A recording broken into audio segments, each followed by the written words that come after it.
அரசு குடும்பத்தில் இருந்து நான் வந்தவன் இல்லை என்று முதல்வர் சொல்லும் பொழுது வரவேற்றார்கள் அனைவரும். ஆனால் இன்றைக்கு அவருடைய ராஜகுருவாக இருப்பவரை மிஸ்டர் ரத்தன் பண்டிட் என்பவரை அரசியல் சிறப்பு அதிகாரியாக அரசு வேலையில் அமர்த்தியதை ஒட்டுமொத்த தமிழக மக்கள் சார்பாக வன்மையாக இந்த வரலாற்று சிறப்பு மிக்க அவையில் நான் அதை குறிப்பிட கடமைப்பட்டிருக்கிறேன். அப்படி உங்களுக்கு ராஜகுருவா இருந்தா உங்க பர்சனலா அவரை வச்சுக்கணும். பட் அவரை அரசு உயர் பதவியில கொண்டு வந்து இளைஞர்களை நம்பி மக்கள் வாக்களிச்சிருக்காங்க. இந்த இளைஞர்களுக்கு நீங்கள் என்ன உதாரணத்தை சொல்கிறீர்கள், என்ன வரலாற்றை நீங்கள் சொல்ல விரும்புகிறீர்கள்?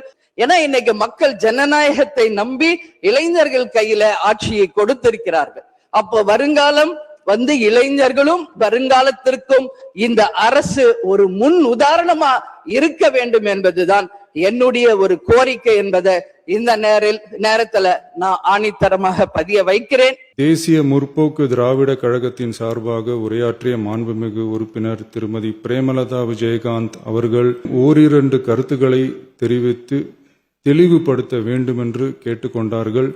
I will rethink about it.